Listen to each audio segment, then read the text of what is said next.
Bienvenue au 8e étage.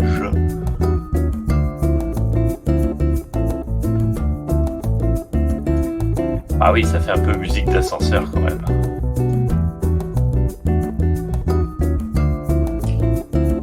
Tu veux dire le 7e ciel, hein, pas le 8e étage. On va parler des cieux.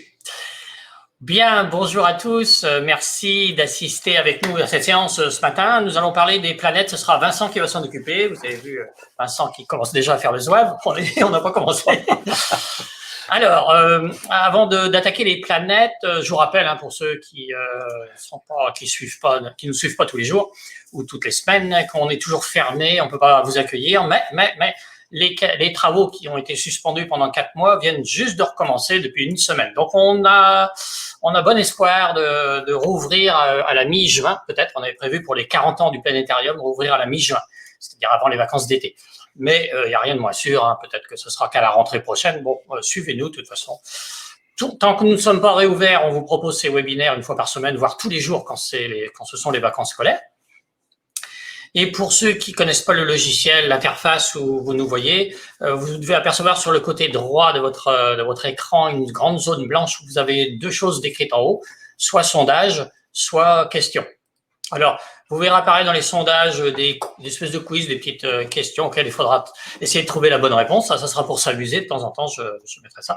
Dans la partie questions, eh bien, vous pouvez poser directement vos questions concernant les planètes. Hein. Ne nous demandez pas comment s'est fabriqué tout l'univers ou c'est quoi un trou noir. Ça sera pas le sujet. Ce sera le cas cet après-midi. Hein. On a un thème cet après-midi, 2 thèmes. On a le ciel du soir à 14h. Et puis à 16h, on va parler d'un peu de tout l'univers, tous les mots qu'on utilise. Hein. Vous connaissez bien sûr ce que c'est qu'une étoile ou une planète, mais peut-être un peu moins ce que c'est qu'un trou noir, ou ce que c'est le Big Bang, ou ce que c'est un pulsar, enfin tous ces trucs qu'on utilise sans trop savoir. Eh bien, on vous les explique en quelques mots. Voilà, donc pour les sondages, si vous revenez sur la partie sondage de votre interface, eh bien, je vais essayer de trouver les 2 qui nous intéressent pour commencer. C'est combien vous êtes derrière votre écran. Vous allez voir apparaître ça. Voilà, je le publie. Alors, on ne sait pas si vous êtes 2, 3, 4, 5 derrière votre écran, donc ce serait sympa de pouvoir avoir une réponse comme ça. On n'a pas d'infos sur vous, hein, rassurez-vous, mais c'est pour nous donner des nombres, des quantités, des ordres de grandeur. Et puis, même chose avec la tranche d'âge, vous allez voir, c'est pareil, c'est totalement anonyme, rassurez-vous. C'est pour savoir combien ont 5 ans, 6 ans, 10 ans, 15 ans, 20 ans, voilà. D'ailleurs, ce sera important pour les questions. Quand vous poserez des questions sur un sujet précis, ce serait bien de resituer la question, parce que souvent, vous pensez à la question 1 minute ou 2 après que Vincent soit passé déjà à autre chose. Donc, si vous tapez genre « et la Terre », et on va pas comprendre le sujet de la question, donc faut recadrer la question. Et puis c'est bien de mettre l'âge. Si c'est pour un enfant de 6 ans, vous mettez 6 ans, et puis vous posez votre question.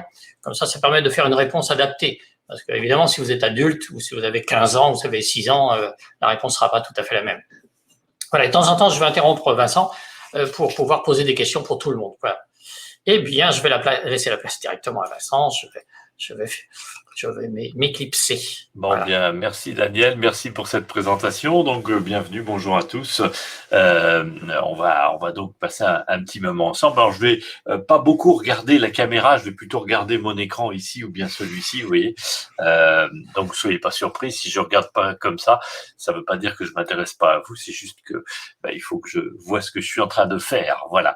Donc, je reprécise, c'est vraiment important de noter votre âge quand vous posez une question, au moment où vous posez la question, parce que on a pas mal de questions d'un coup en général, donc on peut pas se souvenir de l'âge de tout le monde sous prétexte qu'il a donné une fois. Donc à chaque fois vous mettez votre âge et à côté, ou bien vous mettez adulte hein, si vous voulez pas donner votre âge. Voilà, ce qui est important c'est de savoir si vous êtes adulte ou si vous avez quel âge, voilà. Et puis du coup, on va pouvoir démarrer. On va aller voir un petit peu à quoi ressemble le système solaire. Alors, on va commencer par une vue très générale, hein, en quelque sorte. Et puis déjà peut-être, on va vous poser une question. D'ailleurs, tiens, 2 questions même. Vous savez que dans le système solaire, il y a des planètes, et il y a peut-être aussi autre chose que des planètes. Donc, on va vous demander en fait combien il y a d'étoiles dans le système solaire et combien il y a de planètes dans le système solaire. Voilà, donc je vous laisse répondre à ces questions qui vont être posées ici enfin, c'est Daniel qui va mettre ça en ligne. Voilà, ça y est. Et donc, pendant ce temps-là, on va regarder un petit peu aussi une vue d'ensemble du système solaire. Alors, vous voyez ici, on a dessiné le système solaire. Alors, c'est une vue qui est pas tout à fait réaliste, puisque vous voyez, les planètes sont particulièrement grosses par rapport au Soleil. Et oui, parce que le Soleil, normalement, déjà, il est plus petit que ça, dans la réalité, et les planètes sont encore plus petites, évidemment.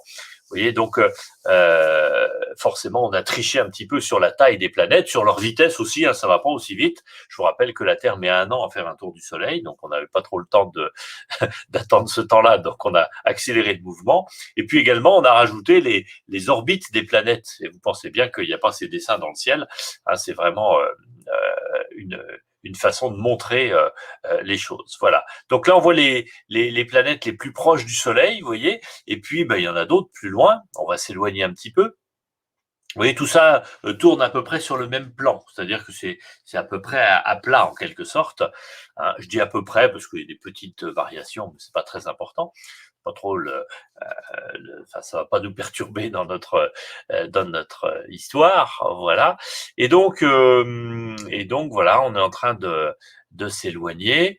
Alors, les plus malins en fait auront attendu pour répondre au nombre de planètes dans le système solaire. Hein, mais bon, il y a déjà quelques réponses qui se profilent, voilà. Et combien y a-t-il d'étoiles dans le système solaire? Alors, combien est-ce qu'il y a d'étoiles dans le système solaire? Là, c'est déjà un peu plus délicat. Vous voyez, vous avez noté, pour certains, il y en a une seule, pour d'autres des milliards, pour d'autres une dizaine, des milliers. Tout le monde n'est pas d'accord. Eh bien, la bonne réponse, c'est qu'il y a une seule étoile dans le système solaire. Le système solaire, c'est en fait, d'ailleurs, dans le système solaire, on entend soleil, hein, et donc, dans le système solaire, il y a une étoile, c'est le soleil. Le soleil est une étoile. Les étoiles sont des soleils, hein, c'est la même chose, soleil, étoile. Et finalement, eh bien, il y a une seule étoile dans le système solaire, c'est le soleil, et des planètes qui tournent autour. Pas que des planètes, il y a d'autres choses aussi, on en parlera peut-être à la fin, mais en tout cas, il y a 8 planètes qui tournent autour du soleil. Alors les plus âgés d'entre vous vont me dire, ah oui, mais moi j'ai appris à l'école qu'il y en avait 9. Alors effectivement, autrefois on parlait de 9 planètes, on en reparlera aussi tout à l'heure. Voilà, pour l'instant, eh bien on va aller visiter un peu ce système solaire et eh bien on va commencer évidemment par ce qu'il y a au milieu du système solaire, c'est-à-dire le Soleil, sans lequel eh bien on ne serait pas là. Voilà, donc on va aller voir le Soleil, voilà à quoi il ressemble. Alors, je vais mettre cette image ici au départ avec, vous voyez, le petit point noir qu'il y a là, c'est pour vous donner une idée de la taille du Soleil, puisque le petit point noir qui est en haut à droite là correspond à la taille de la Terre par rapport à la taille du Soleil. Voilà, donc le Soleil, c'est une énorme boule. Une énorme boule de quoi à propos? Tiens, on va vous poser la question. Je mets en pause 2 petites secondes là. Je vais même revenir un petit peu en arrière. Voilà, pour qu'on revoie ça. Et le Soleil, c'est une boule de quoi, à votre avis?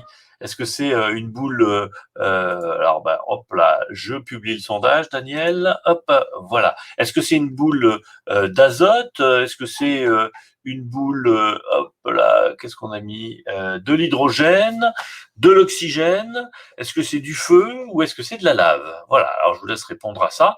De quoi est composé le Soleil? Cette grosse boule, en tout cas, on voit bien que, vous voyez, ça chauffe, hein, ça chauffe. Et vous avez pu le voir, on peut la regarder avec différents filtres.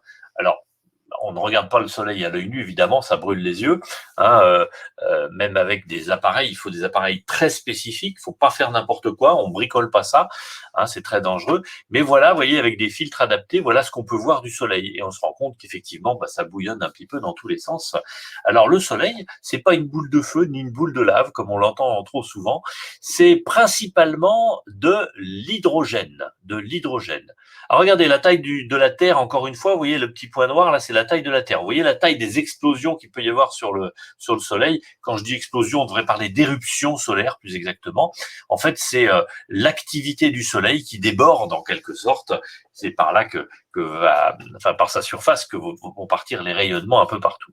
Alors c'est très difficile de s'imaginer à quoi ressemble le Soleil. Voilà encore un autre filtre en fait pour le voir différemment.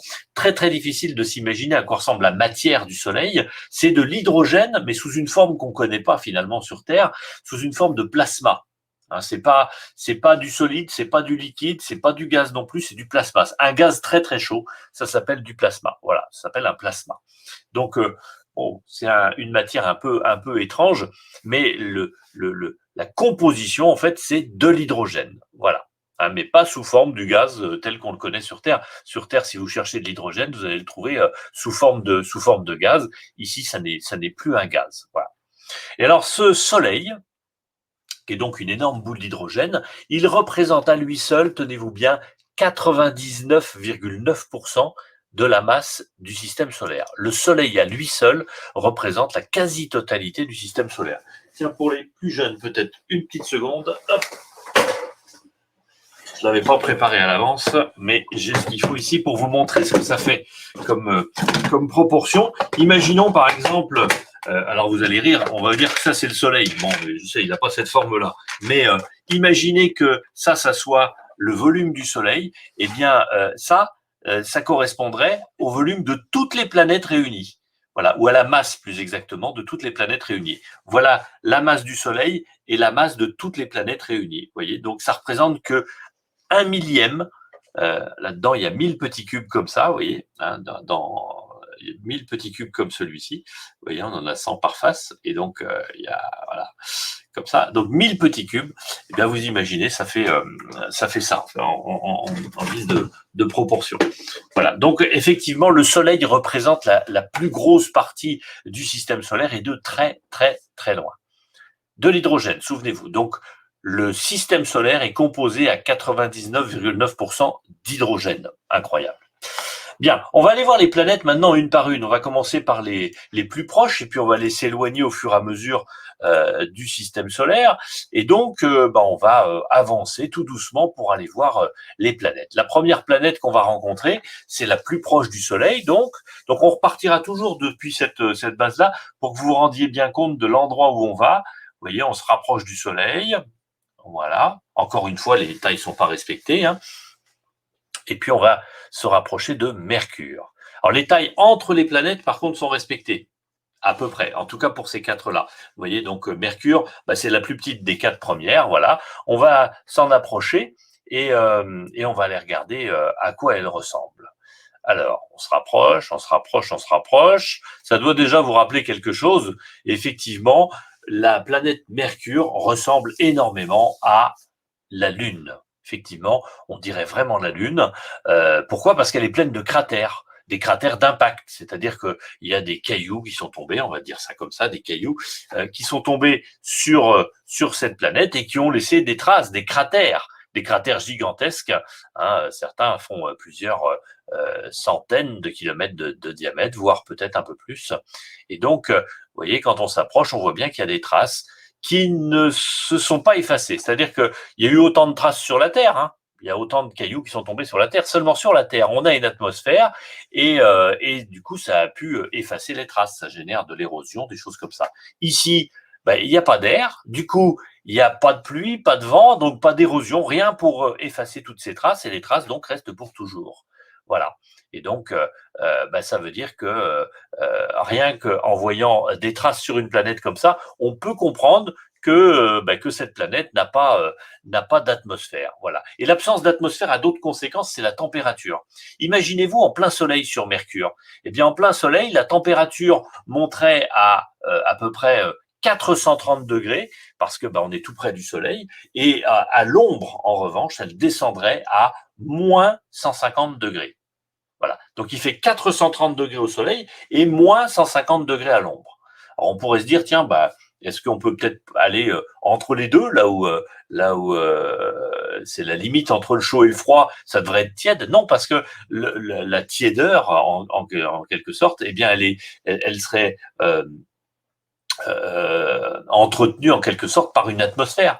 Une atmosphère, en fait, oui, effectivement, elle va pouvoir prendre une température et ça va se mélanger en quelque sorte. Ici, vous avez si vous êtes n'importe où sur la planète, ben, la partie de vous qui est au soleil est à 430 degrés et la partie de vous qui est à l'ombre est à moins 150 degrés, sans qu'il y ait de mélange possible.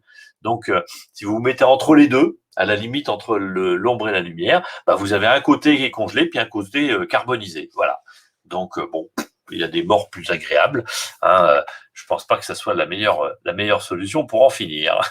Voilà. Donc, en tout cas, vous voyez, c'est une planète hostile, une planète sur laquelle on ne pourrait pas vivre. Encore une fois, très très chaud au soleil, très très froid à l'ombre, pas d'atmosphère, et on est tout près du soleil. En plus, on se prend des radiations épouvantables.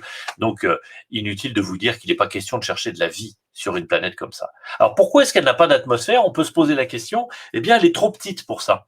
Pour avoir une atmosphère, il faut être capable de conserver cette atmosphère, notamment par la gravité, et donc l'attraction, vous savez. Hein. Et donc, vous voyez, il faut une planète grosse comme la Terre pour arriver à garder un petit peu d'air autour. Ici, c'est trop petit, hein, c'est 3 fois plus petit que la Terre, 4 fois plus petit presque, et donc on peut pas, on peut pas garder de l'air sur une planète comme ça, c'est pas possible. Voilà, donc pas d'air, ça veut dire pas d'érosion, rien de tout ça, et donc impossibilité.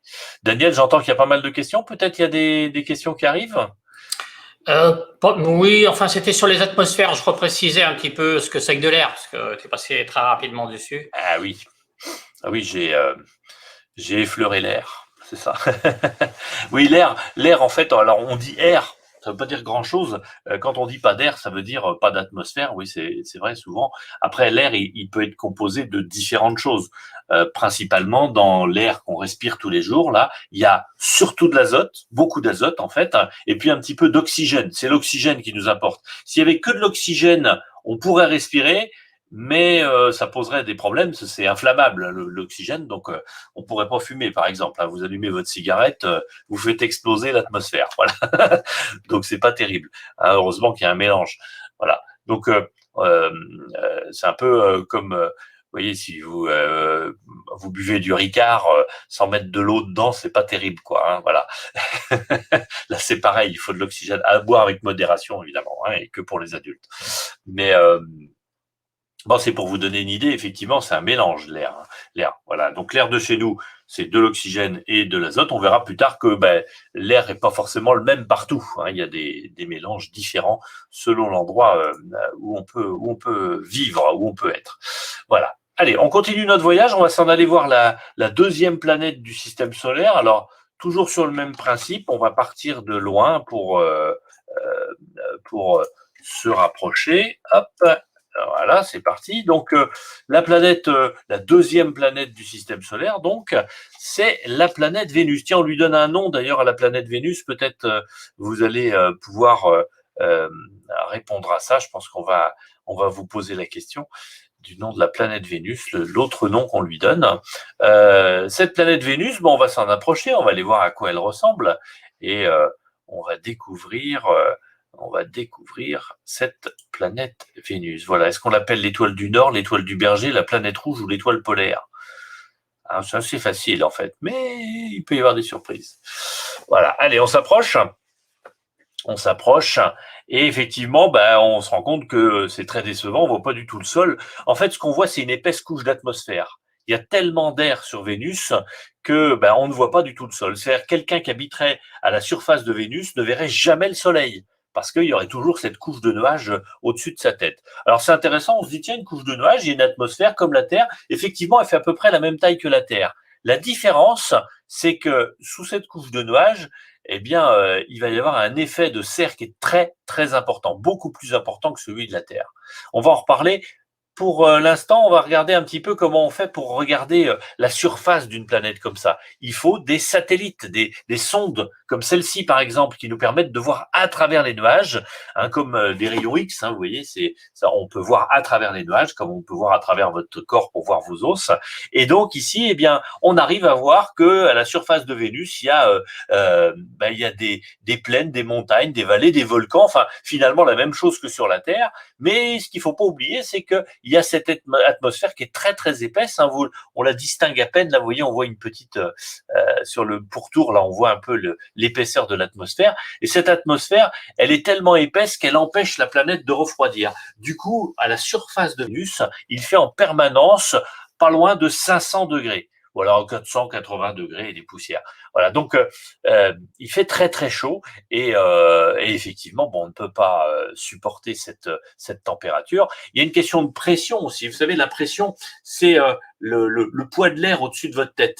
Hein, au-dessus de notre tête, on a de l'air et sur Terre, par exemple, ce qu'on ressent ici à l'heure actuelle, ce que vous ressentez en ce moment et ce que je ressens moi-même, eh bien, c'est le poids de l'air sur nos épaules. On y est habitué à vivre avec ça, mais on a ce qu'on dit, on appelle ça, on va parler en hectopascal. C'est un peu compliqué, je sais, mais c'est important de le citer. On a 1000 hectopascales à peu près sur nos épaules. On dit un bar aussi. Un bar ou 1000 hectopascales, c'est la même chose.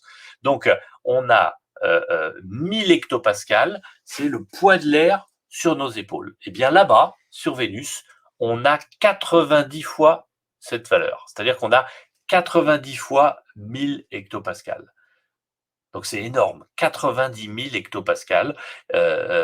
C'est un petit peu la même chose que si on était, on ressentirait la même chose à 900 mètres de profondeur sous la mer. Donc on serait complètement écrasé par cette pression. Même un sous-marin aurait du mal à aller sur Mars. Si on voulait un jour envoyer du monde sur Mars, il faudrait fabriquer un sous-marin spécifique qui serait pas un sous-marin, mais un sous-atmosphère pour aller sur Mars là-bas, sur Vénus, pardon.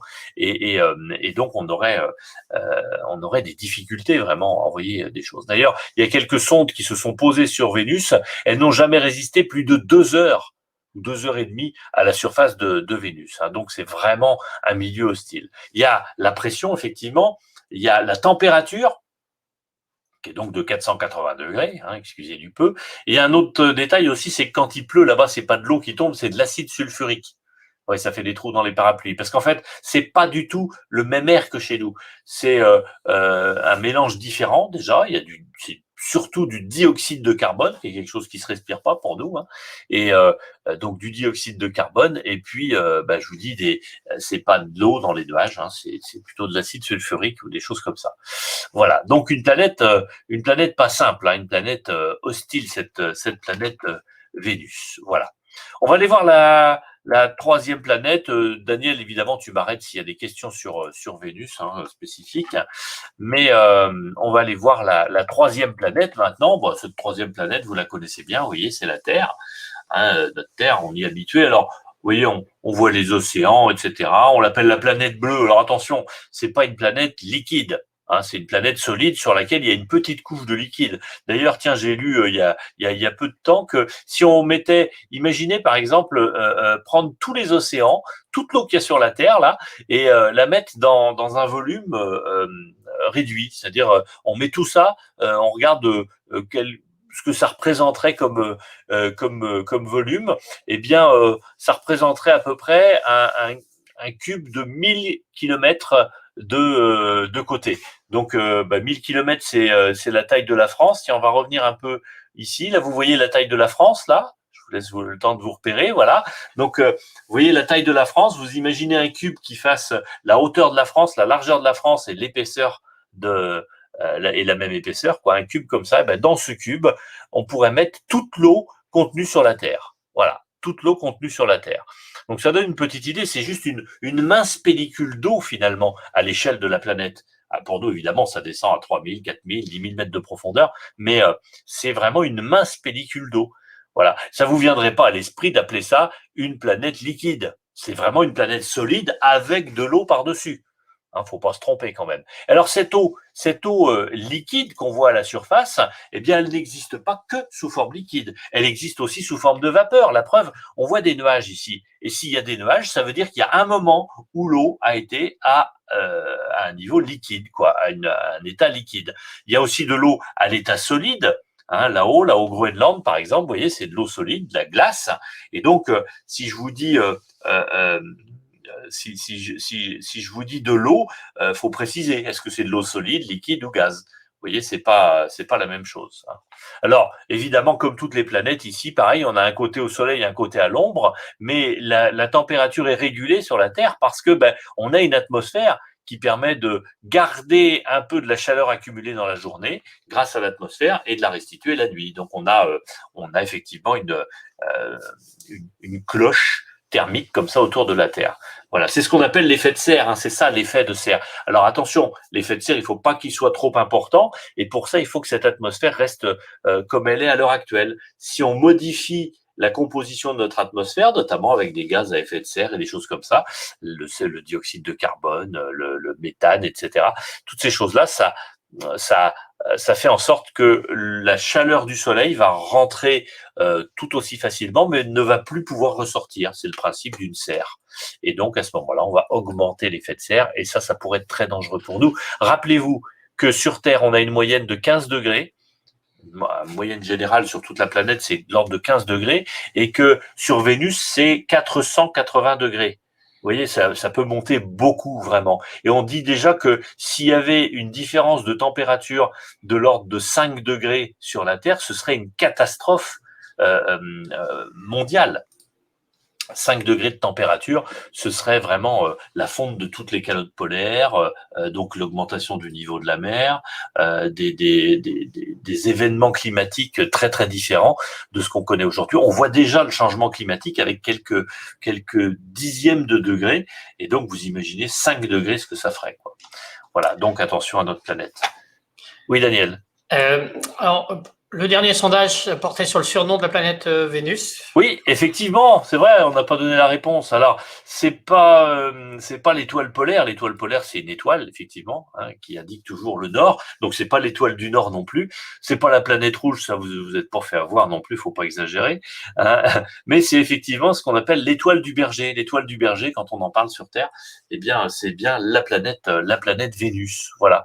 Donc, c'est le surnom qu'on a donné à cette planète, sachant que, voilà, quand vous voyez un point dans le ciel, vous dites tiens, c'est quoi cette étoile? Voilà. Et derrière le mot étoile, eh bien, se cachent parfois des planètes. Donc voilà, effectivement, c'est l'étoile du Berger qu'on appelle Vénus. Merci de m'avoir rappelé qu'on avait lancé ce sondage, Daniel. Allez, on continue notre voyage, à moins qu'il y ait d'autres questions aussi sur la Terre ou sur les atmosphères en général ou sur d'autres choses. Non? Eh ben, on continue. Alors, c'est parti.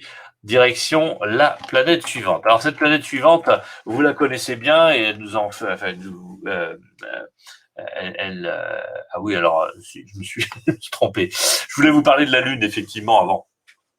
Oui, avant de parler de la planète Mars, qui est la suivante dans la liste, on va parler un peu de la Lune. C'est notre voisine, ce serait dommage de ne pas en parler.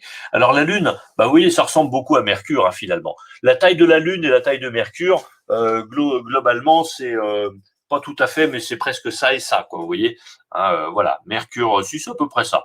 Voilà, la comparaison entre l'une et l'autre. Alors évidemment, de la même façon que Mercure, la Lune est pleine de cratères, parce que elle n'a pas assez d'air, elle n'a pas assez de masse pour garder de l'air autour d'elle, et donc pas d'air, ça veut dire pas de pluie, pas de vent, pas d'érosion, et donc les traces qui ont été faites il y a très longtemps restent pour toujours. Voilà.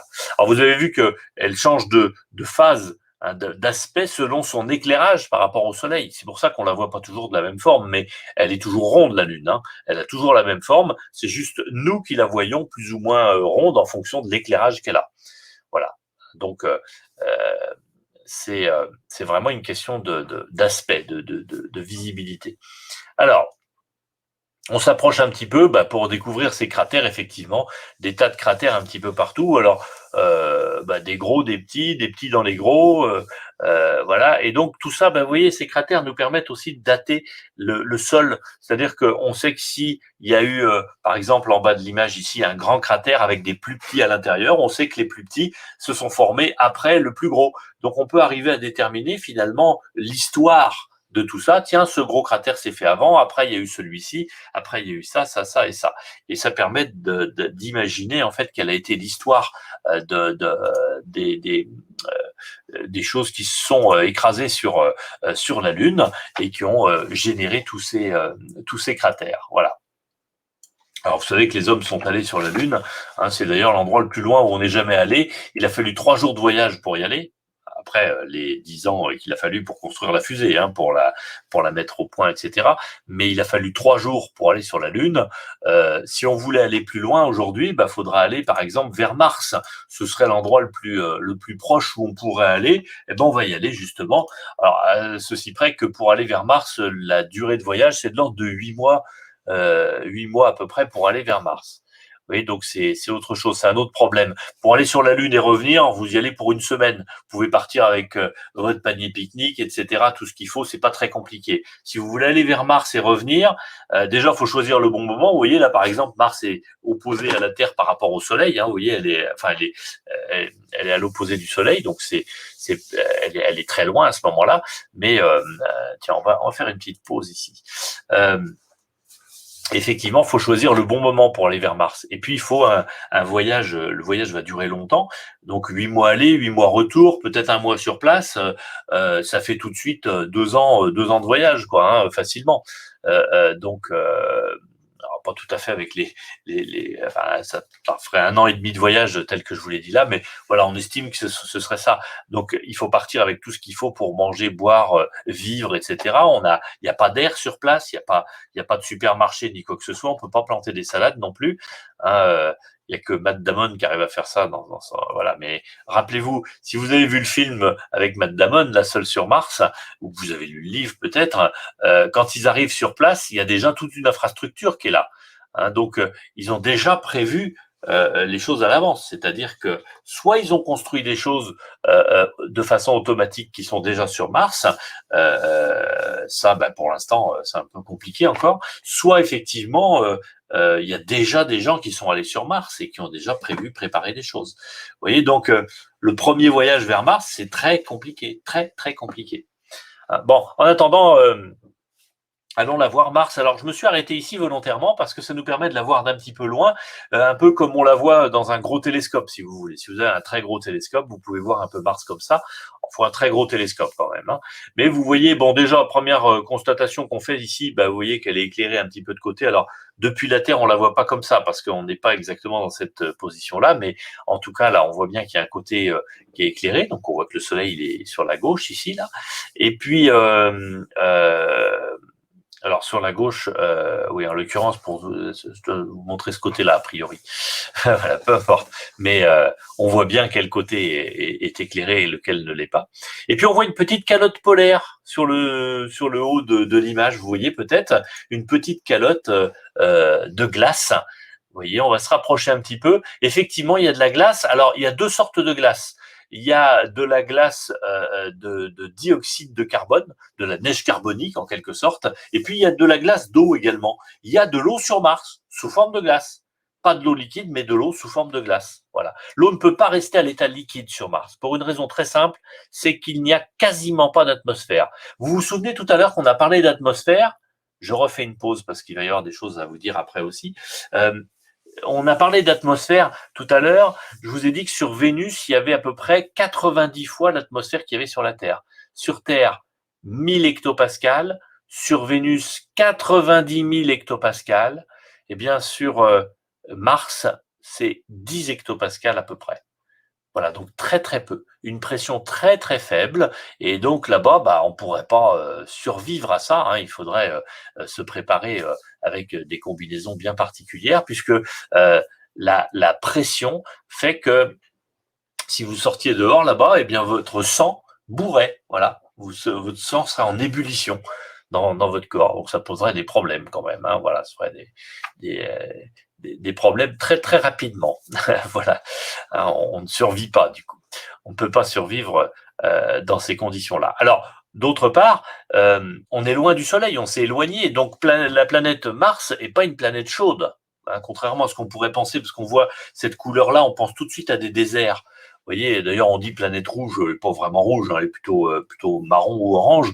Voilà, c'est une façon de dire, elle est plutôt vers le rouge, elle tire plutôt vers le rouge que vers le bleu, par exemple. Hein. Donc cette planète, donc elle a une atmosphère très très fine, mais cette atmosphère ne peut pas se respirer. Déjà parce qu'il n'y en a pas assez, même si c'était que de l'oxygène, il n'y en aurait pas assez pour qu'on puisse vivre, hein, il n'y aurait pas suffisamment pour pouvoir respirer, mais en plus, c'est pas de l'oxygène, c'est du dioxyde de carbone. Donc encore une fois, quelque chose qui ne se respire pas, qui ne permettrait pas de respirer. Voilà. Alors, quand bien même il n'y ait plus d'eau sur Mars, plus d'eau liquide en tout cas, on voit ici qu'il y a eu de l'eau liquide. On voit très très bien des formes qui ne peuvent être dessinées que par du liquide et on sait aujourd'hui que c'est de l'eau. Alors on le sait parce qu'on a des sondes qui tournent autour, comme celle-ci par exemple, la sonde Mars Express, et puis aussi parce qu'il y a des petits rovers, des petits robots qui se déplacent à la surface de Mars. Alors vous le savez, hein, il y en a un qui est arrivé il y a peu de temps et qui est là-bas pour nous dire si s'il arrive à trouver des traces qui montrerait qu'il y a eu de la vie sur Mars. Pour l'instant, on a cherché s'il y avait de l'eau à l'état liquide, on en est sûr maintenant il y en a eu. Maintenant, la question c'est de savoir est-ce que la vie a pu apparaître sur Mars. Voilà, c'est pas impossible, mais il n'y a aucune certitude. Voilà, alors on est en train de survoler cette grande zone qui s'appelle Valles Marineris. Ne vous méprenez pas, en fait, ça fait 700 km de large. Hein. On a survolé là à peu près 5000 km de long et ça fait une dizaine de kilomètres de profondeur, à peine, 7 km de profondeur. Donc c'est gigantesque. On survole ici un volcan, vous voyez. On va en voir un autre un peu plus loin. Regardez à l'horizon, là, on voit bien l'épaisseur d'atmosphère et regardez ce qui pointe là-bas au fond. Eh bien, c'est un volcan. Un volcan qui semble avec des pentes très douces, vous voyez, les pentes sont effectivement très douces, mais il faut vous imaginer que la petite falaise que vous voyez sur le bord là du volcan, eh bien cette petite falaise fait 7 km d'altitude. 7 km de dénivelé. Et donc, la largeur de ce volcan, c'est de l'ordre de 1000 km, ça fait la taille de la Terre à peu près, un petit peu moins. Voilà, 800 km de diamètre à peu près, presque de la France, pardon, j'ai dit de la Terre, la taille de la France. Si vous posiez ce volcan sur la France, eh bien, il la couvrirait quasiment intégralement. Voilà, donc c'est vraiment gigantesque. Sur une planète qui est 2 fois plus petite que la Terre. Seulement, à cet endroit-là, eh bien, il n'y a pas de mouvement de plaques, il n'y a pas de tectonique des plaques comme sur la Terre, parce que la planète est plus petite, qu'au milieu, bah, du coup, elle est plus solide en quelque sorte, et que du coup, il n'y a pas de mouvement de plaques comme il peut y avoir sur la Terre. Et de ce fait, eh bien, les points chauds, les endroits où la lave est sortie pour former des volcans, ben, c'est resté toujours au même endroit. Et donc, ça fait quelques volcans gigantesques plutôt que de faire comme sur Terre, plein de petits volcans un peu partout. Voilà. Donc, on a peu de volcans, il y en a quelques-uns, et ils sont gigantesques. Voilà. Donc, voilà pour cette planète Mars. Excusez-moi.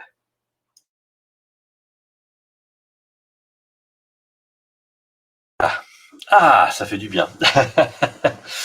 Voilà. Donc, effectivement, cette planète Mars, alors tiens, je vous parlais du petit rover, on peut le regarder. Regardez, hop, à quoi il ressemble ce petit rover sur Mars. Oui, c'est peut-être une vidéo un peu plus longue que ce que j'imaginais. Peu importe. Vous voyez, là, on est en train de mettre le rover dans la fusée. Voilà, la fusée qui décolle. Hein, donc ça, c'est pour envoyer donc le rover Curiosity ou Perseverance. Alors, on a raccourci le temps de voyage. Vous voyez, ça, c'est la partie qui arrive vers Mars. Et donc, elle va rentrer dans l'atmosphère. Voilà, il y a un bouclier thermique en dessous qui lui permet de résister à l'entrée dans l'atmosphère. Vous voyez, hop, ça s'échauffe comme ça. On ralentit on arrive à 20 000 km à l'heure à peu près, et rien qu'avec la petite couche d'air qu'il y a, ça nous permet de ralentir à 3000 km à l'heure. Et à 3000 km à l'heure, là, on ouvre un grand parachute. Voilà, alors on peut pas faire ça sur Terre, hein, mais là-bas, il n'y a pas beaucoup d'air, donc ça va, ça supporte. Un parachute qui fait 40 mètres de large quand même, hein, c'est pas rien. Et puis le robot, vous voyez, il est en dessous, on va le larguer. Avec des rétrofusées, on le ralentit quand même. Voilà. Et puis il va descendre tranquillement. Arrivé à peu près à 30 mètres du sol, on déploie des câbles et on le lâche à la surface de Mars, tout doucement, tranquillement. Voilà. C'est très compliqué de faire ça, vous voyez. Et donc ça, c'est pour envoyer un robot qui fait 1 tonne à peu près, la taille la taille et la masse d'une voiture à peu près. Donc, vous voyez, c'est déjà très compliqué de faire ça avec un robot. Donc, je vous raconte même pas. Si vous voulez envoyer des hommes, c'est plus 1 tonne qu'il faut envoyer. Hein. C'est beaucoup plus que ça pour pouvoir survivre en plus pendant plus d'un an, comme on l'a dit tout à l'heure. Allez, on continue le voyage. On a vu les 4 premières planètes telluriques. Daniel, peut-être des questions qui serait judicieux de poser maintenant? Eh bien, puisqu'on était sur Mars, Julie voulait avoir plus de précision si on avait résolu les problèmes techniques, genre de l'eau, la nourriture, l'atmosphère respirable, mais là, Non. l'atmosphère, je vois pas trop. Non, la réponse est non. On n'a pas résolu. On n'a aucun moyen pour l'instant. Si on y arrivait, est-ce que pour le corps humain, est-ce que ça présenterait des difficultés de vivre sur Mars? Et puis un autre d'un Nawel qui a 11 ans. S'il y avait eu de l'eau sur Mars, est-ce que des formes de vie auraient pu se former? Alors, on sait qu'il y a eu de l'eau sur Mars. Il y a eu de l'eau sur Mars. Ça a duré combien de temps? On ne sait pas trop, peut-être 1 milliard d'années. La question, c'est de savoir, est-ce que pendant ce milliard d'années, la vie est apparue? C'est pas impossible. Si la vie est apparue pendant ce milliard d'années où il y a eu de l'eau sur Mars, est-ce qu'elle a eu le temps de se développer? Eh bien non, sans doute pas beaucoup.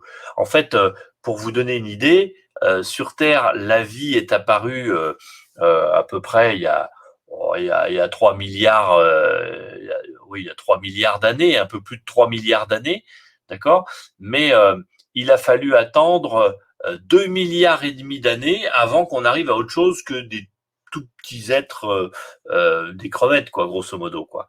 Hein, donc, pour avoir une vie élaborée, une vie complexe, un petit peu, avec une foule d'espèces différentes, etc., il a fallu attendre 2 milliards et demi d'années à peu près. Donc, c'est très très long. Et donc, on n'a pas eu ce temps-là sur Mars. On n'a pas eu cette possibilité. Donc, ça veut dire que s'il y a eu de la vie sur Mars, ce qui n'est pas impossible, mais attention, j'ai pas dit qu'il y a de la vie déjà, je dirais qu'il a pu y avoir peut-être de la vie, il n'y a aucune certitude. S'il y a eu de la vie, elle n'a pas eu le temps de se développer beaucoup. Voilà. Et le robot qui est parti là récemment, là, qui est arrivé récemment, qui s'appelle Persévérance, ce robot-là, il est là-bas justement pour essayer de trouver dans des endroits précis, essayer de trouver des traces qui montreraient qu'il y ait eu de la vie ou pas. Voilà. Donc s'il trouve rien, bah, ça prouvera rien, mais s'il trouve quelque chose, là, ce serait génial de savoir que oui, la vie est arrivée sur Mars à un moment ou à un autre. Voilà. Alors bon, ce serait une information très intéressante, capitale, fondamentale pour la science, mais je suis pas sûr que ça motive très très longtemps le public, parce que ce que veulent les gens, c'est des bons hommes avec qui discuter, etc., des extraterrestres, quoi. Hein. Là, on parle pas de ça du tout. On se demande pas s'il y a eu des habitants qui faisaient à boire, à manger, qui s'amusaient, qui allaient au bistrot, etc. C'est pas ça qu'on veut savoir sur Mars, quoi. Hein. Ce qu'on veut savoir, c'est est-ce qu'il y a eu de la vie. La vie, un lichen, c'est de la vie. Une bactérie, c'est de la vie. Vous voyez, donc on veut savoir s'il y a eu de la vie sur Mars. S'il y a eu de la vie sur Mars, ça veut dire qu'il y a au moins 2 planètes, c'est-à-dire la Terre et Mars, qui auraient eu de la vie. Et si c'est le cas, effectivement, à ce moment-là, on se dit, mais alors ça veut dire que finalement, c'est peut-être quelque chose de très courant, la vie. Et il y en a peut-être partout dans l'univers. Voilà. Et là, du coup, peut-être on peut envisager qu'il puisse exister des traces de vie intelligente ailleurs, enfin une vie intelligente ailleurs que sur la Terre. Bon, de là à communiquer avec les gens, ça c'est une autre histoire et c'est pas trop le sujet d'aujourd'hui, mais il faut oublier. Voilà. Oui, et puis pour revenir donc sur l'habitabilité de Mars, on oublie, c'est pas habitable Mars. C'est déjà pour survivre sur Mars, il faudrait il faudrait inventer des choses, des protections, etc. Et puis avoir la possibilité d'emmener sa propre nourriture, voire de la fabriquer sur place. Je ne sais pas. Quelle est la solution? On l'a pas pour l'instant, hein, mais en tout cas, on ne peut pas vivre sur Mars. Tout au plus, on peut y survivre, comme la Lune. Hein, c'est pareil. Alors, c'est pas les mêmes conditions, mais à la limite, les conditions sur la Lune sont peut-être moins compliquées que sur Mars. C'est pas impossible. Voilà. Donc, on oublie hein, la colonisation de Mars. C'est pas pour demain. C'est même pour jamais peut-être. Voilà. Donc, à suivre. Allez, on continue le voyage. On s'en va vers les planètes suivantes, à moins qu'il y ait d'autres questions qui soient arrivées, Daniel. C'est bon? On avance. Allez, c'est parti. Direction la planète Jupiter. la plus grosse du système solaire. Alors attention, là on a été obligé de changer d'échelle parce que les planètes sont pas du tout à cette échelle-là, vous voyez. Donc on a triché un petit peu. Ah, quoique si, on a peut-être gardé quand même les bonnes proportions. On va aller la voir Jupiter de plus près. Et alors pour y aller vers Jupiter, c'est 50 voyages pour vous donner une idée. Donc c'est beaucoup plus loin. Et cette planète, eh bien, elle est entourée de satellites. Vous voyez, il y a des satellites ici. Comme autour de la Terre, on a un satellite, la Lune. Ici, on en voit 4 ici, 4 satellites naturels qui s'appellent Io, Europe, Ganymède et Callisto. À vrai dire, il y en a beaucoup plus que ça. En tout, il y en a 80 à peu près qui gravitent autour de Jupiter. Donc, il y a plein de choses. On représente pas souvent parce qu'ils sont plus petits les autres, mais voilà les 4 principaux. Jupiter, c'est une planète qui est très intéressante. Quand on s'en approche, on découvre des nuages à sa surface avec des tempêtes, des ouragans, des cyclones. Une gigantesque tempête en bas, là, vous voyez, là, une grande tache qu'on appelle la grande tache rouge, dans laquelle on pourrait rentrer toute la Terre. Pour vous donner une idée de la taille de Jupiter, vous voyez la taille de la Terre par rapport à Jupiter, on voit bien que Jupiter est gigantesque.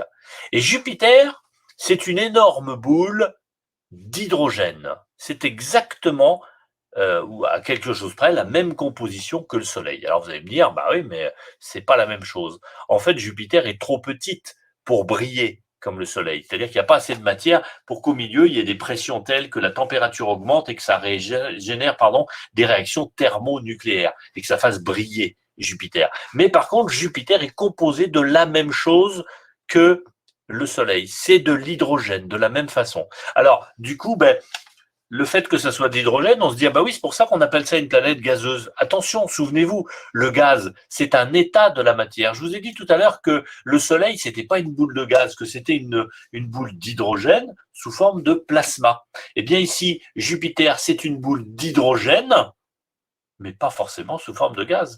Si vous descendez en profondeur, vous allez trouver un état de la matière qui se rapproche plus du liquide que du gaz. Et donc, finalement, Jupiter, est-ce que c'est vraiment une planète gazeuse?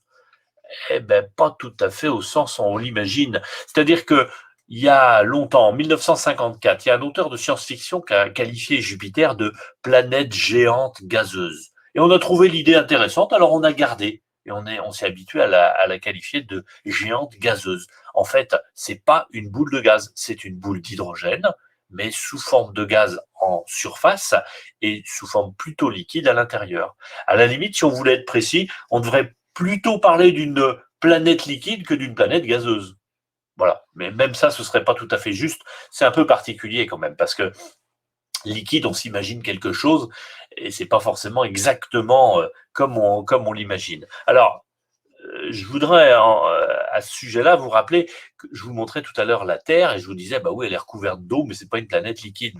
C'est un peu de la même, du même ordre. C'est-à-dire que là, il y a un peu de gaz autour, une atmosphère en quelque sorte, mais dès qu'on descend en profondeur, c'est plus du gaz. Et donc, appeler une planète liquide parce qu'elle a une couche d'eau par-dessus, ce serait ridicule. Appeler une planète gazeuse parce qu'elle a une couche de gaz par-dessus, c'est aussi ridicule. Voilà. Donc, on l'appelle planète gazeuse, on continue à l'appeler comme ça parce qu'on a pris cette habitude, mais c'est peut-être une erreur de l'appeler comme ça. Voilà. Bon, en tout cas, cette planète Jupiter, il y fait très froid parce qu'on est loin du Soleil forcément, et ne vous imaginez pas qu'on puisse la traverser. Du coup, c'est pas une comment dire, c'est pas une boule de nuages, vous voyez, que vous pouvez traverser comme ça, quoi. Non, non, à l'intérieur, plus vous descendez en profondeur, plus c'est dense, plus c'est serré, et on a des petites sondes qui sont tombées, enfin, qui ont été projetées à l'intérieur de la planète. Elles n'ont pas dépassé les 150 kilomètres d'atmosphère. Donc la planète, elle fait 140 000 kilomètres de diamètre. Et on est descendu à 150 km à peu près avant que la sonde soit complètement écrasée par des pressions considérables. Voilà. Donc vous voyez que les conditions sont un peu particulières. À la surface, il fait à peu près, dans cet environnement-là, il fait de l'ordre de moins 140 degrés. À peu près moins 140 degrés. Donc il fait très très froid. Si vous descendez en profondeur, ça se réchauffe un petit peu. Mais très rapidement, il y a une pression telle que vous ne pouvez pas résister à ça. Voilà. Donc encore un endroit hostile. Voilà. Alors, on va continuer le voyage vers les planètes suivantes, à commencer par la suivante juste après, donc la planète Saturne, qui finalement ressemble beaucoup à Jupiter. Vous allez le voir, c'est aussi une planète à peu près de la même consistance en quelque sorte. Elle est composée de la même chose que Jupiter. Elle a un petit truc en plus quand même qui est facile à voir, que vous connaissez bien, qu'on appelle les anneaux de Saturne, effectivement. Voilà, alors on va aller voir ça d'un peu plus près. Tiens, peut-être on peut poser une question sur les anneaux de Saturne. Je te laisse faire, Daniel. Je te laisse mettre la question en ligne, le sondage. Oui, non, oui. Ok, ça y est, c'est parti. De quoi sont faits les anneaux de Saturne? Allez, je laisse le suspense. On va s'arrêter ici. Voilà, de quoi est-ce qu'ils sont faits? Est-ce que c'est des morceaux de glace, des morceaux de roche, des morceaux d'étoiles ou des morceaux de métal? Alors, cette planète, elle est effectivement entourée d'anneaux, des anneaux qu'on a découverts il y a bien longtemps, hein, avec les premiers télescopes. Déjà assez rapidement, on a découvert les anneaux de Saturne. Déjà Galilée, qui a pointé pour la première fois sa petite lunette vers le ciel, s'est rendu compte qu'il y avait quelque chose. Il s'est pas rendu compte tout de suite que c'était des anneaux, mais en tout cas, on s'est rapidement rendu compte qu'il y avait quelque chose. Alors, depuis, on a fait des progrès et on sait maintenant de quoi sont faits les anneaux de Saturne. Et figurez-vous qu'ils sont composés à 95% d'eau. Ben oui, de l'eau. Alors de l'eau à moins 170 degrés dans ces environnements-là, eh ben ça fait de la glace. Donc ce sont des morceaux de glace. Alors cela dit, on a le droit de dire que c'est des morceaux de roche parce que en quelque sorte, la glace, c'est une roche.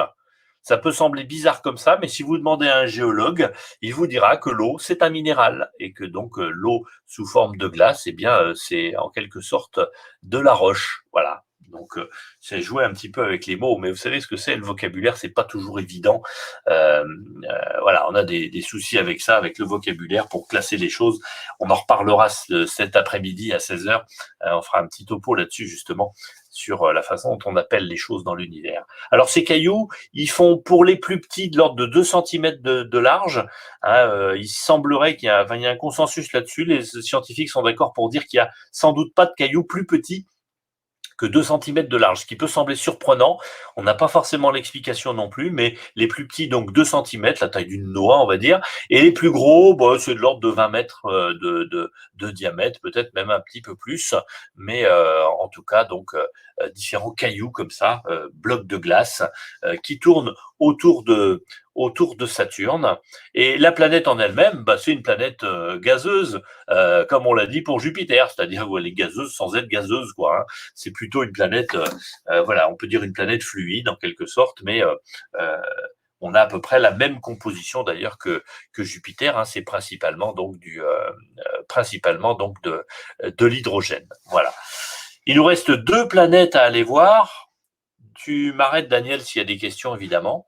On va aller voir les 2 dernières planètes également.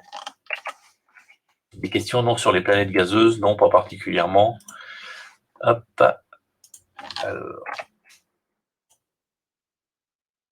Alors voilà Uranus maintenant. Uranus, vous voyez, c'est l'avant-dernière planète, là, donc on s'est éloigné, on est vraiment rendu loin du Soleil. Là-bas, la température, quand il fait moins 200 degrés, c'est que ça va, il fait bon. Voilà. La canicule, là-bas, c'est peut-être voilà, moins 190 degrés, c'est déjà la canicule. Alors, on est rendu très loin du Soleil. Regardez la position de la planète par rapport à son orbite. Vous voyez l'orbite là, horizontale, et puis la planète, elle est inclinée à la verticale avec des anneaux. Vous voyez les anneaux, comme les anneaux de Saturne, c'est la même chose que les anneaux de Saturne, en plus fins. C'est pour ça qu'on les voit sous forme de traits comme ça. Ils sont très très fins. Mais en tout cas, vous voyez, il y a une inclinaison de cette planète par rapport à son orbite. Alors, on ne sait pas exactement pourquoi ni comment ça s'est passé, mais c'est un fait, il y a cette inclinaison. Voilà. C'est une planète qui ressemble beaucoup en composition à Jupiter et Saturne, encore une fois. Il y a un petit peu de méthane en plus qui donne cette couleur bleue, qui peut s'expliquer aussi d'ailleurs par des petits cristaux de glace qui sont en suspension dans les nuages d'altitude. Voilà. Donc des nuages assez uniformes, à l'exception de cette petite tache là que vous voyez ici. Alors c'est variable, ça c'est une photo qui a été prise il y a un moment. à un moment donné, et on n'a pas forcément toujours ces petits nuages blancs ici, quoi. Hein, ça dépend des moments, voilà. En tout cas, c'est une planète qui, encore une fois, ressemble beaucoup euh, à Jupiter ou Saturne. C'est à peu près la même chose. Voilà. Et puis, il nous reste une dernière planète à aller voir. Cette dernière planète, c'est la planète Neptune, qui ressemble étrangement à Uranus. Vous voyez, Neptune ici, très loin du Soleil. On est rendu tellement loin qu'il faut à peu près 10 ans de voyage pour aller la rencontrer, Neptune. Hein, donc, évidemment, il y a eu un seul passage d'une sonde auprès de Neptune. Il y a une sonde qui est passée d'ailleurs auprès de Jupiter d'abord, puis Saturne, puis Uranus, puis Neptune. Elle a fait un grand tour comme ça. On avait trouvé une fenêtre de tir en 1977. Et donc les scientifiques ont travaillé d'arrache-pied pour faire une sonde qui puisse faire un long voyage comme ça et qui puisse aller visiter ces 4 mondes qui étaient très peu connus à ce moment-là. 1977, hein, ça commence à dater. Et il a fallu attendre un bon moment et elle est arrivée là-bas en 1989. Hein, la sonde est passée en 1989 auprès de Neptune. Voilà, donc c'était un long moment de voyage.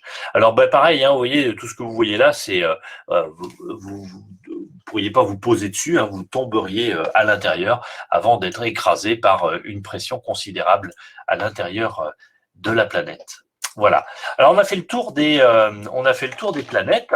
Et dans le système solaire, il y a d'autres choses. Il n'y a pas que des planètes. Vous vous souvenez, je vous disais tout à l'heure, oui, les plus anciens d'entre nous, on a connu même tous ceux qui étaient à l'école avant 2006, eh bien, se souviennent qu'on nous apprenait il y avait 9 planètes dans le système solaire. Aujourd'hui, on parle plus que de 8. Pourquoi? Parce que on avait Pluton, hein, qui existe toujours, et qu'on considérait comme une planète. Sauf qu'on en a découvert d'autres. On a découvert Eris, par exemple, et on s'est rendu compte qu'Eris était plus grosse que Pluton. Et pour autant, Pluton était tellement petite, on a eu le temps de s'en rendre compte en 1977-78 aussi, pareil, on s'est rendu compte que c'était tout petit. Du coup, on a arrêté de penser que ça pouvait être une planète, mais bon, on l'avait appelée planète, on n'allait pas changer tout.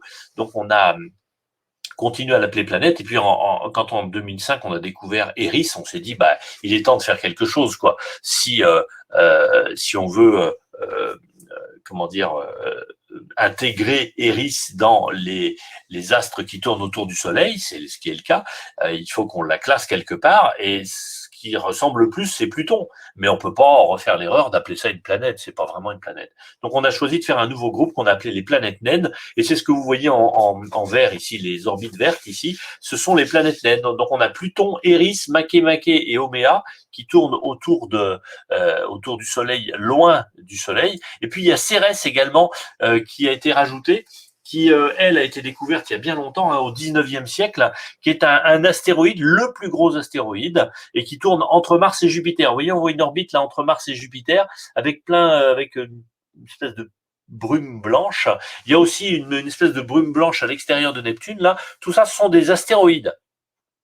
Des astéroïdes plus ou moins gros, hein, mais vous voyez, ceux-ci, par exemple, qui sont les principaux, là, entre Mars et Jupiter, il y en a quand même pas mal. On en a identifié 700 000. Mais il y en a beaucoup d'autres qu'on n'est pas capable de voir tellement ils sont petits. Mais en tout cas, il y en a plus de 700 000. Des petits cailloux, si vous voulez, en quelque sorte, qui n'ont pas grossi suffisamment pour devenir des planètes. Donc ça a des formes un peu biscornues. Vous voyez, un astéroïde, ça peut ressembler à ça. Vous voyez, une espèce de forme biscornue comme ça. On appelle ça un patatoïde de révolution. Hein, c'est le nom qu'on leur donne. Et effectivement, ça n'a pas une forme ronde. Du coup, c'est pas une planète naine, c'est un astéroïde. Voilà. Et donc, des astéroïdes, il y en a plein. Voilà. Et puis, on a aussi les comètes qui sont encore plus loin et qui font aussi partie du système solaire. Mais pour le coup, là, on a vraiment du mal avec ces comètes. On les connaît mal. On ne connaît que celles qui s'approchent du Soleil de temps en temps. À ce moment-là, on peut les observer. Mais dans leur environnement normal, entre guillemets, c'est-à-dire très, très loin du Soleil, elles sont trop loin pour qu'on puisse les observer. Donc, on connaît peu ces astres quand même, les comètes, même si on a appris à les connaître un peu mieux en allant en voir une ou deux quand elles se rapprochaient du Soleil et de la Terre. Donc, il y en a même une sur laquelle on a posé un petit atterrisseur. Vous vous souvenez peut-être de Philae et de Rosetta, la sonde Rosetta qui s'est rapprochée de la comète De la comète, aide-moi donc Daniel, c'est incroyable ça. Yakutake. Yakutake, non Yakutake c'est autre chose. Oui. Ah bah t'es Oui, j'ai comme un moi, trou. ça me rassure. On Incroyable. l'a sur le bout de la langue. Rosetta a survolé Survolé. Rosetta et Philae. Il n'y a pas quelqu'un qui peut nous répondre là? C'est incroyable ça, on se souvient plus du nom. Churyumov-Gerasimenko, voilà, c'est ça. La comète Tchouri, vous avez entendu parler de ça peut-être il y a quelques mois. Churyumov-Gerasimenko. Bon, on a peu eu, on l'a trouvé avant qu'on nous le dise, donc l'honneur est sauf, ça va. c'est notre grand âge qui fait ça. Voilà, on se souvient plus. Voilà, bon, on a fait le tour un petit peu du système solaire. Alors, il y a peut-être des questions auxquelles on n'a pas répondu, Daniel. Alors, j'ai répondu directement aux personnes, mais bon, si tu veux faire un autre tour, voilà, il y a Nawel, 11 ans, qui voulait comprendre pourquoi le Soleil Jupiter, c'est la même chose, mais le Soleil, ça brûle, le Jupiter brille pas, quoi. Mais tu avais déjà commencé à expliquer. En fait, Jupiter est plus petite que le Soleil. Donc, le Soleil étant plus gros, au milieu, c'est plus serré, donc c'est plus chaud, et donc ça, c'est capable de produire de la chaleur. En fait, c'est un peu compliqué, mais si on sert vraiment beaucoup au milieu l'hydrogène, eh bien, avec plusieurs atomes d'hydrogène, on va fabriquer un atome d'hélium. Et ça produit de l'énergie. Voilà. Avec une formule que certains connaissent. En fait, l'énergie qui est développée dans cette transformation, elle est égale à la masse qui a été transformée, multipliée par la vitesse de la lumière élevée au carré. C'est un peu compliqué pour les plus jeunes, mais en tout cas, ça s'écrit E égale mc2. Ça vous dit quelque chose, vous avez peut-être déjà entendu parler de ça. Voilà, mais en tout cas, bon, c'est compliqué, mais en tout cas, oui, effectivement, les étoiles brillent parce qu'il y a suffisamment de matière pour générer des réactions thermonucléaires et donc faire briller l'étoile comme ça. Il aurait fallu que Jupiter soit plus grosse. C'est combien? 15 fois plus grosse, 18 fois plus grosse, c'est ça, Daniel? Je crois que la limite, c'était 13, mais bon, c'est pas très précis. Fois, voilà, bon, grosso modo, si Jupiter avait été 15 fois plus grosse, eh ben, on aurait 2 soleils dans le ciel. Alors bon, on serait peut-être pas là pour en parler, ce serait peut-être un peu différent. On n'aurait pas les mêmes conditions sur Terre, mais peut-être que la vie serait apparue sur une autre planète, du coup plus.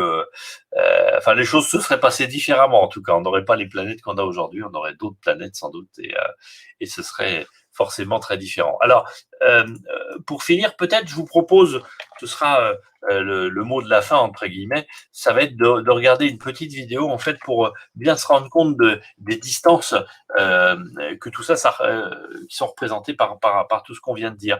En fait, on va partir de la Terre et puis on va s'éloigner progressivement pour voir finalement l'ensemble de tout ce qu'on a pu voir et voir à quel point le système solaire est isolé dans l'univers. Regardez, on s'éloigne de la Terre. Ici, voilà la position de la Lune. Alors là, pour le coup, les proportions sont respectées. Vous voyez, donc la Lune, elle est à 384 000 km en moyenne de la Terre. C'est 3 jours de voyage en fusée. Mars, déjà, au plus près, c'est 56 millions, une petite erreur, de 56 millions de kilomètres de la Terre, et c'est 8 mois de voyage. Donc, hop, j'arrête juste ici une seconde pour vous rappeler que je vais même revenir un petit peu en arrière. Hop là. Voilà, je reviens ici. Vous avez l'orbite bleue, donc c'est la Terre, et l'orbite rouge, c'est Mars. Si je reviens même encore un petit peu plus près, vous voyez à nouveau la Lune ici, l'orbite de la Lune. J'espère que ça marche, c'est pas toujours clair les arrêts sur image. Voilà, Mars, la distance entre les deux, donc 58 millions de kilomètres, 56 millions, peu importe. Voilà, on s'éloigne encore. Jupiter, ensuite Saturne, Uranus et Neptune. Vous voyez, on a dit qu'il fallait 10 ans pour atteindre Neptune. La sonde la plus lointaine qu'on ait envoyée, elle est partie en 1977. C'est la fameuse sonde qui est passée auprès d'Uranus et de Neptune. Elle est rendue ici aujourd'hui. Vous voyez, on s'en éloigne là, mais en 40 ans, elle a parcouru environ 20 milliards de kilomètres. 20 milliards de kilomètres en 40 ans. Ça veut dire qu'elle est rendue quelque part sur cette sphère, et donc tout ce qu'on est capable d'explorer jusqu'en 40 ans, c'est ça, c'est cette sphère-là. Vous voyez, selon le choix qu'on prend, parce que quand vous êtes d'un bord, après, pour aller de l'autre côté, c'est compliqué. Et au bout de 1000 ans de voyage, à peu près, on serait rendu à 500 milliards de kilomètres, c'est-à-dire ici. Qu'est-ce qu'on aurait croisé? Rien. Parce que tout ça, c'est que du vide. On a là-dedans uniquement le système solaire qui est au milieu, là. On continue à s'éloigner. Jusqu'où est-ce qu'il faut aller pour rencontrer quelque chose, pour croiser quelque chose? Eh bien, il faut aller vers une autre étoile, un autre système solaire. Donc 500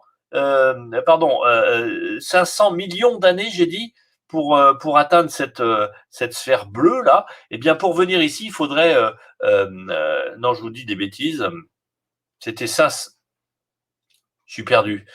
J'ai un doute. Je reprends. Hop, je reprends ici. Voilà, 500 milliards de kilomètres, pardon, c'est 1000 ans de voyage. Ben oui, je m'emmène les pinceaux. 1000 ans de voyage pour venir ici, mais pour atteindre l'étoile la plus près, l'étoile la plus proche de chez nous, c'est environ 100 000 ans de voyage.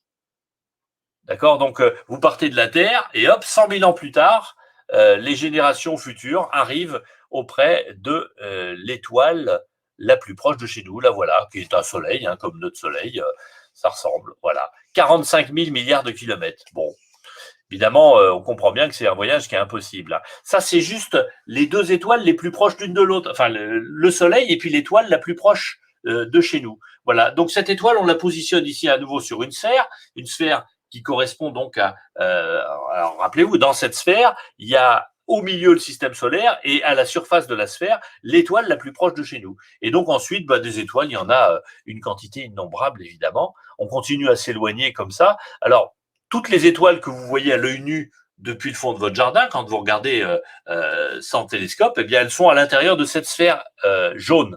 Les étoiles qui sont à l'extérieur de cette sphère jaune ne sont pas visibles à l'œil nu. Il faut un télescope pour les observer. Et voilà, en fait, finalement, l'environnement dans lequel on habite, une galaxie avec des centaines de milliards d'étoiles à l'intérieur, donc 100, 200, 400 milliards, on ne sait pas exactement, mais en tout cas, tout ce qu'on voit à l'œil nu, c'est compris à l'intérieur de cette petite sphère, avec, rappelez-vous, l'étoile la plus proche de chez nous, qui déjà est à 100 000 ans de voyage. Voilà.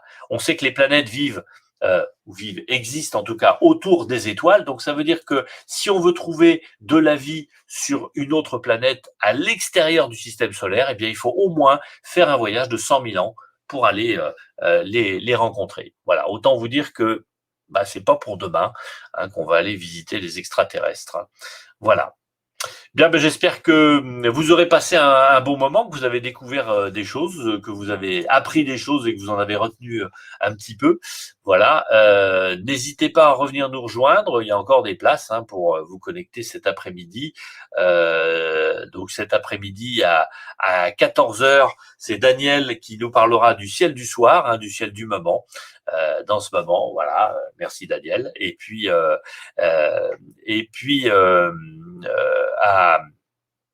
à 16 heures, je vous parlerai de tous ces mots qu'on connaît sans savoir de quoi il s'agit, pour arriver à classer un petit peu les choses. Parce que souvent, les gens confondent la galaxie avec le système solaire, ils savent pas trop. La preuve, tout à l'heure, je vous ai demandé combien il y avait d'étoiles dans notre système solaire, et vous m'avez répondu pour certains qu'il y en avait plusieurs milliards. Non, il y a plusieurs milliards d'étoiles dans notre galaxie, mais pas dans notre système solaire. Donc voilà, faut bien comprendre tous ces termes, et on vous aidera à faire le tri dans tout ça, à comprendre ce que c'est aussi qu'un trou noir, qu'une nébuleuse ou d'autres choses. Voilà. On a débordé dans notre temps, comme d'habitude, j'imagine. Je sais pas quelle heure il est. Oh là, oui, midi 8, voilà, ça y est. Donc, il nous reste à vous souhaiter une bonne journée, à vous dire peut-être à plus tard, à tout à l'heure. Merci de votre attention, et puis à une prochaine fois. Merci, au revoir.